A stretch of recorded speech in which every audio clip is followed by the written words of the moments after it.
संत Guru Ravidas temple trust के तत्वाधान में सिद्धार्थ इंटर कॉलेज का स्थापना दिवस के अवसर पर संविधान दिवस समारोह का आयोजन संत गुरु रविदास टेम्पल ट्रस्ट जटवाड़ा नवी मार्केट गाजियाबाद में किया गया।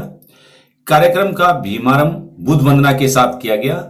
संत गुरु रविदास टेम्पल ट्रस्ट के अध्यक्ष पूर्व पार्षद हर्षरूप सिंह द्वारा तथागत बुद्ध व बाबा साहब को पुष्पांजलि की गई। आए अतिथियों के साथ में इस कार्यक्रम में अतिथिगण मामराज सिंह पूर्व आईएएस, साथी बलवीर सिंह सदस्य व्यापार कर अधिकरण, प्रोफेसर राजकुमार दिल्ली यूनिवर्सिटी, ब्रह्मदेव सिंह अनुसूचित जाति शिक्षक वेलफेयर एसोसिएशन, देवेंद्र कुमार प्रधानाचार्य समुदाय इंटर कॉलेज, खजान सिंह पूर्व पीसीएस, अर्जुन सिंह पूर्व एआरटीओ, डॉक्टर चरण सिंह एमडी सुदर्शन हॉस्पिटल गाजियाबाद आदि सिद्धार्थ इंटर कॉलेज के प्रधानाचार्य शरणवीर सिंह व स्कूल स्टाफ ने आए हुए अतिथियों का स्वागत भी किया गया। साथ ही संविधान दिवस के मौके पर तथागत की प्रतिमा का अनावरण व माता सावित्रीबाई फूले पुस्तकालय का भी अनावरण आए हुए अतिथियों द्वारा किया गया। सिद्धार्थ इंटर कॉलेज के छात्र छात्राओं द्वारा सांस्कृतिक प्रस्तुति पेश कर आए हुए अतिथियों को ताली बजाने पर मजबूर किया। संविधान दिवस के मौके पर आए हुए वक्ताओं ने संविधान दिवस पर ध्यान केंद्रित करते हुए अपना संबोधन किया, जिससे स्कूल के छात्र छात्राओं का मार्गदर्शन हुआ। आज के इस ऐतिहासिक कार्यक्रम में जहां हजारों लोग सम्मिलित हुए, वहीं इस कार्यक्रम की सफलता पर चर्चा भी हुई। ट्रस्ट के अध्यक्ष पूर्व पार्षद हर्षरूप सिंह व सिद्धार्थ इंटर कॉलेज के प्रिंसिपल शरणवीर सिंह ने आज के सफल आयोजन पर सभी का अभिवादन किया और इस कार्यक्रम में जहां हजारों बच्चे इस कार्यक्रम में सम्मिलित हुए, हजारों लोग सम्मिलित हुए और ट्रस्ट के अध्यक्ष द्वारा आए हुए अतिथियों के सम्मान में कोई कमी नहीं छोड़ी गई। जहां स्कूल के प्रिंसिपल शरणवीर सिंह जी द्वारा लोगों का सम्मान भी किया गया। आए हुए लोगों का ये एक ऐसा आयोजन था, एक ऐसा कार्यक्रम था जहां दिल्ली एनसीआर के हजारों लोग इस कार्यक्रम में सम्मिलित हुए, क्योंकि संविधान दिवस के मौके पर जहां आज की युवा पीढ़ी को उनको जागरूक करना होता है, उसी के लिए आज का ये मंच लगाया गया था। स्कूल का स्थापना दिवस तो था ही, साथ ही पुराने जितने भी राजनीतिक, सामाजिक, धार्मिक लोग थे वो इस कार्यक्रम में सम्मिलित हुए और उन्होंने मंच के माध्यम से बच्चों को आशीर्वाद स्वरूप अपना संबोधन में बताया कि किस तरीके से बाबा साहब डॉक्टर भीमराव अम्बेडकर ने कठिन परिस्थितियों में रहते हुए भी भारत का एक ऐसा ऐतिहासिक दस्तावेज लिख डाला जो आज पूरे विश्व के अंदर चर्चा का विषय बना हुआ है। ऐसा ही भविष्य निर्माण के लिए आप भी अपना कार्य करें। वक्ताओं के संबोधन से बच्चों ने आज एक ऐसी प्रेरणा ली जो आज कम से कम अपने आप को परम पूज्य बोधिसत्व बाबा साहब के मार्गदर्शन पर चलाने के लिए आज प्रेरित हुए। आइए देखते हैं एनपीटी न्यूज इंडिया की ये विशेष कवरेज नवी मार्केट गाजियाबाद उत्तर प्रदेश से। सभी साथियों को आज के विशेष अवसर पर संविधान दिवस की बहुत बहुत हार्दिक मंगल कामनाएं। संविधान दिवस खास तौर पे हमारे लिए बहुत महत्व रखता है, इसलिए ये जो विशेष अवसर है और पूरे देश में जिस तरीके से चीज़ों को अब हम संविधान के दायरे में या संविधान के नज़रिए से देखने का प्रयास कर रहे हैं, हमारे जो आयोजक हैं यहाँ के, खासतौर पर सिद्धार्थ इंटर कॉलेज की जो पूरी टीम है, उनका मैं बहुत बहुत इस्तकबाल करता हूँ, उनको बहुत बहुत धन्यवाद देता हूँ। मेरे सामने आसीन मेरे बहुत से अग्रज जो समाज में अपना बहुत बहुमूल्य योगदान दे रहे हैं, हमारे स्कूल के बच्चे, यहाँ के सभी शिक्षक, सभी सामाजिक कार्यकर्ता, मीडिया बंधु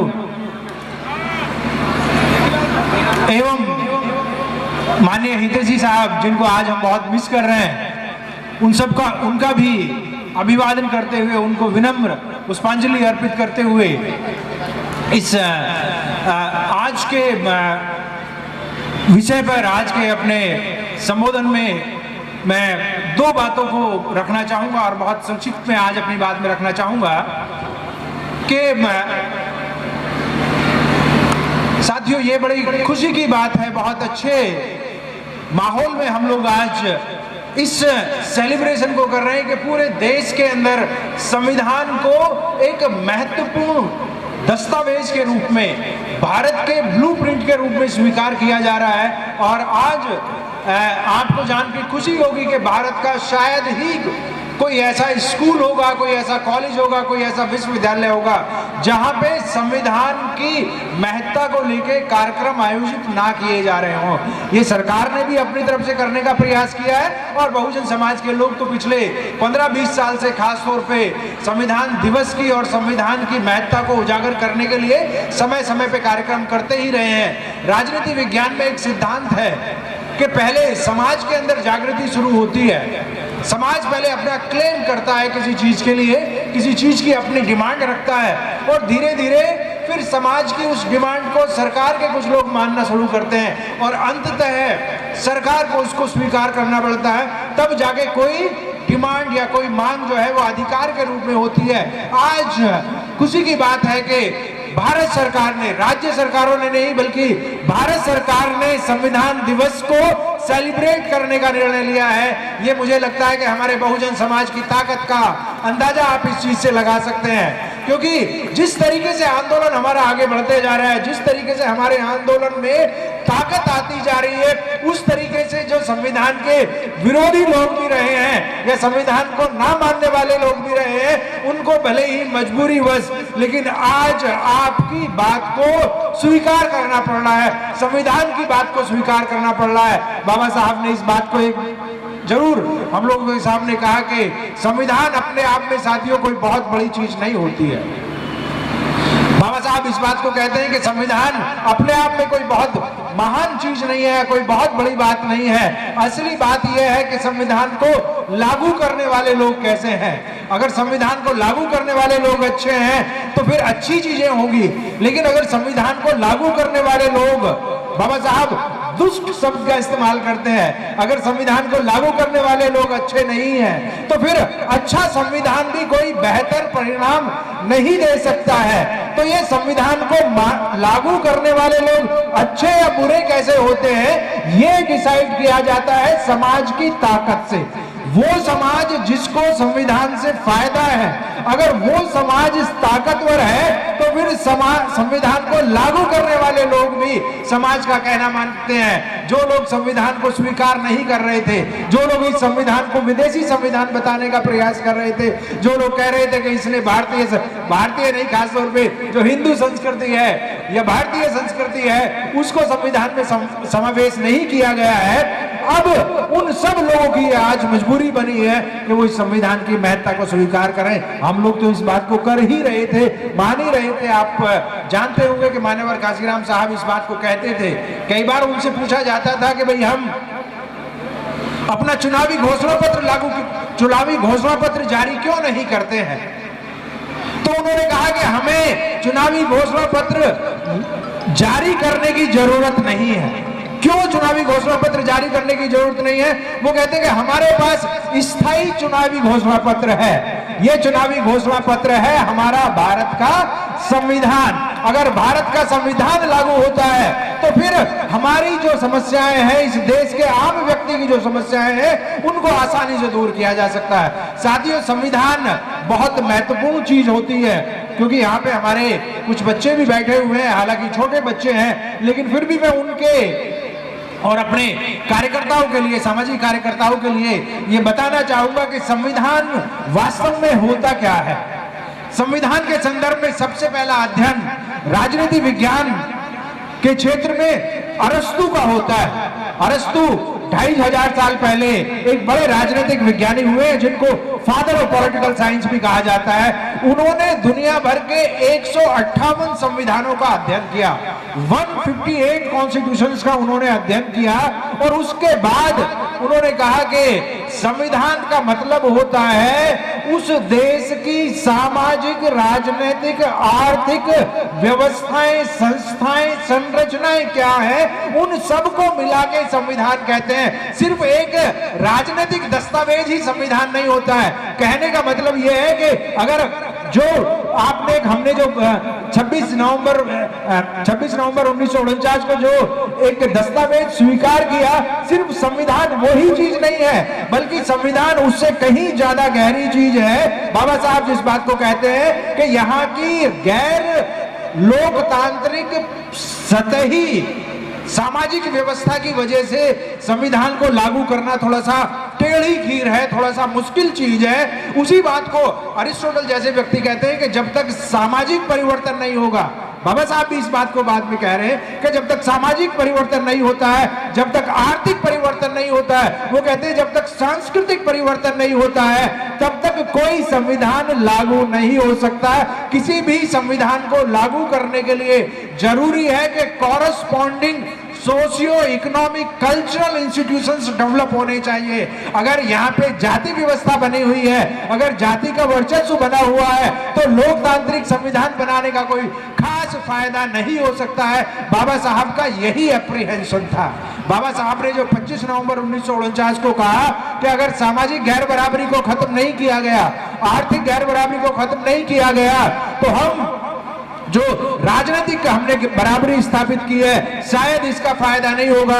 और राजनीतिक सामाजिक और आर्थिक गैर बराबरी के शिकार लोग, मतलब बहुजन समाज के शिकार लोग, हो सकता है कि राजनीतिक लोकतंत्र की भी धज्जियां उड़ा दे। वो क्या कहना चाह रहे थे? वो कहना चाह रहे थे कि उनके अंदर हो सकता है इतना ज्यादा असंतोष हो जाए, उनके अंदर इतनी ज्यादा संविधान, इतनी व्यवस्था के प्रति इतना ज्यादा आक्रोश पैदा हो जाए कि वो कहेंगे राजनीतिक लोकतंत्र से कोई फायदा नहीं हो रहा है और इसको ध्वस्त कर दिया जाए। सीधी सी बात है, वो कह रहे थे कि हो सकता है कि भारत में क्रांति हो जाए, भारत में खूनी क्रांति हो जाए, अगर हमने सामाजिक और आर्थिक गैर बराबरी की व्यवस्था को खत्म नहीं किया। लेकिन पिछले 72-73 साल का जो हमारा अनुभव है, उसमें हम ऐसा देख रहे हैं कि जिन लोगों को क्रांति करनी चाहिए थी, वो लोग क्रांति नहीं कर रहे हैं, और जिन लोगों को इस संविधान से फायदा हुआ या जिनकी व्यवस्था बनी रही बाबा साहब के शब्दों में, वो इस संविधान के पीछे पड़े हुए हैं। वो इस संविधान को कहीं ना कहीं नुकसान पहुंचाने का प्रयास कर रहे हैं। लेकिन साथियों, ये बात इस तरीके से नहीं देखी जानी चाहिए। सही बात तो यह है कि पिछले 72 साल में हम लोगों ने इस संविधान के सारे अपनी ताकत को बहुत ज्यादा बढ़ाया है। हमारी अपनी जो हिम्मत है, हमारी अपनी जो संगठन है, हमारी अपनी जो और बाकी के जितने भी संसाधन हैं, उनको काफी मजबूती के साथ बढ़ाया है। और इस चीज को एक उदाहरण के सहारे आप देख सकते हैं।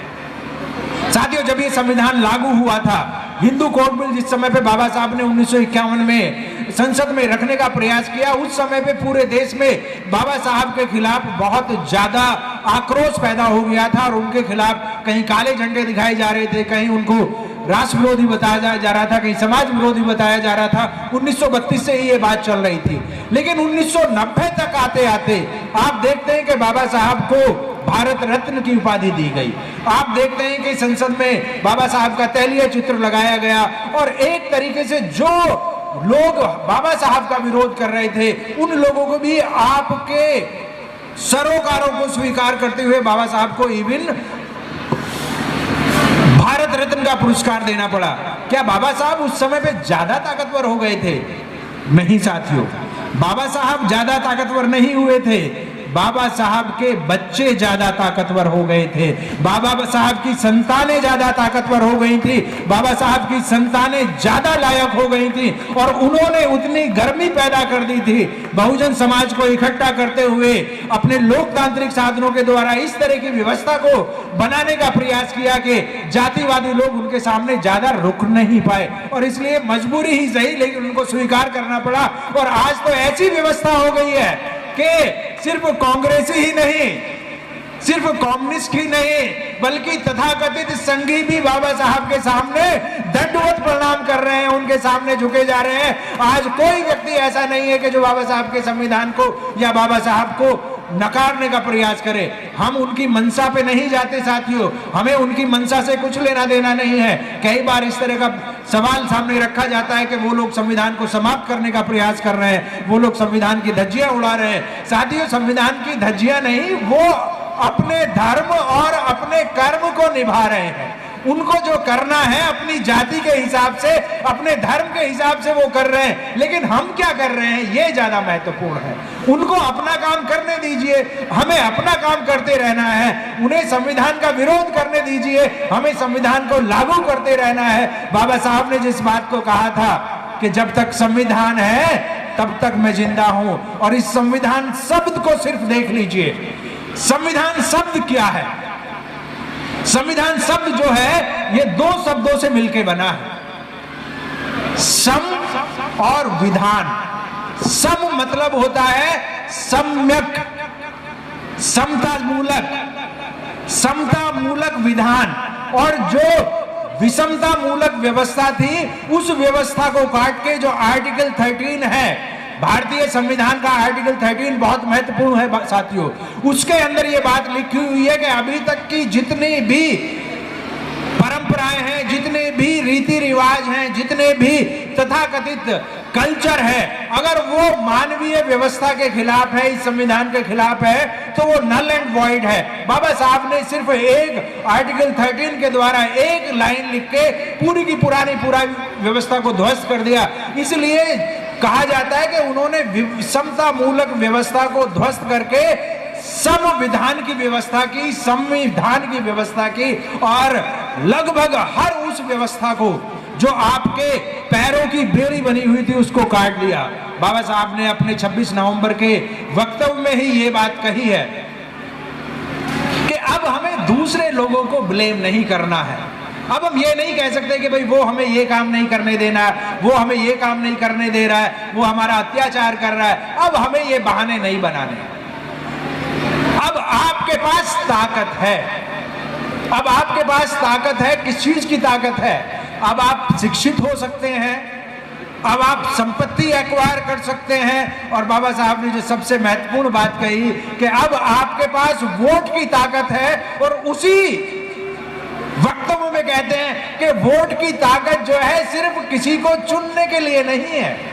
वोट की ताकत ये नहीं है कि आप दूसरे को वोट डालें, बल्कि वोट की ताकत का मतलब यह है कि खुद भी आप MP, MLA, मंत्री, चीफ मिनिस्टर और प्राइम मिनिस्टर बने। अगर आप इस तरह की ताकत एक्वायर कर लेते हैं तो फिर आप अपनी सारी समस्याओं का समाधान कर सकते हैं। संविधान ने हमें अधिकार दे दिया है कि अब हम अपनी ताकत का एहसास करें। और बाबा साहब ने जिस बात को कहा था उस अंतिम बात को कहते हुए मैं अपनी बात को करूंगा कि हो सकता है उन्होंने कहा कि आज उनको ये पता ना हो कि भाई क्या मिल गया है, बहुजन समाज को क्या मिला है, इस देश के आम व्यक्ति को क्या मिला है, लेकिन जिस दिन उनको इस चीज का एहसास हो जाएगा, जिस दिन वो इस हथियार को चलाना सीख लेंगे, उस दिन सड़कों पे रहने वाले लोग महलों में नजर आएंगे और महलों पे रहने वाले लोग सड़कों पे नजर आएंगे। साथियों, बहुजन समाज को दोबारा से अपनी उस ताकत को पहचानना है। आप जो हैं, ये सही है कि हमें संस्थाओं का निर्माण करना है, शिक्षण संस्थाओं का निर्माण करना है, हमें धार्मिक संस्थाओं का निर्माण करना है, अपनी आर्थिक समृद्धि को भी बढ़ाना है। ये बिल्कुल सही बात है और हमें हर व्यक्ति को इस काम को करना चाहिए। लेकिन इसके साथ साथ हमें इस बात को भी नहीं भूलना चाहिए कि भारत में अगर व्यवस्था परिवर्तन करनी है, भारत में अगर प्रबुद्ध भारत का निर्माण करना है, तो इस देश के शासन प्रशासन को आपको अपने हाथों में लेना होगा। इस देश की गवर्निंग कम्युनिटी आपको बनना होगा। यही बाबा साहब के संविधान निर्माण की मंशा थी। इसी के द्वारा जो है बाबा साहब भारत में सामाजिक परिवर्तन की बात करते थे और हमारे सभी महापुरुषों का ये मंतव्य रहा है, सभी महापुरुषों का ये संदेश रहा है कि आपको किसी के पीछे नहीं चलना है। संविधान ये ब्लूप्रिंट है हमारा, संविधान ने हमें वो ताकत दे दी है। क्योंकि कहा जाता है कि कई बार ये सवाल आता है कि भारत में किसकी संप्रभुता है, भारत में संप्रभु संसद है या भारत में संप्रभु न्यायपालिका है, कौन सर्वोच्च है? भारत में सर्वोच्चता ना तो न्यायपालिका की है, ना ही सर्वोच्चता संसद की है। भारत में सर्वोच्चता संविधान की है। संविधान की सर्वोच्चता का पहला शब्द ही है, संविधान की सर्वोच्चता का मतलब है we the people of India, भारत के लोगों की संप्रभुता है यहाँ पे। इसलिए आपके पास ये अधिकार है कि आप व्यवस्था परिवर्तन करें, उसका नेतृत्व करें। बाकी सब लोगों को हमने देख लिया है। संविधान बहुत महत्वपूर्ण है, लेकिन उससे भी महत्वपूर्ण है संविधान को लागू करने का हमारा संकल्प। अगर ये संकल्प हम ले लेते हैं तो फिर हमें किसी के सामने हाथ फैलाने की जरूरत नहीं पड़ेगी। इन्हीं शब्दों के साथ मैं अपनी बात को समाप्त करूंगा। जय भीम, नमो बुद्धाय, जय संविधान।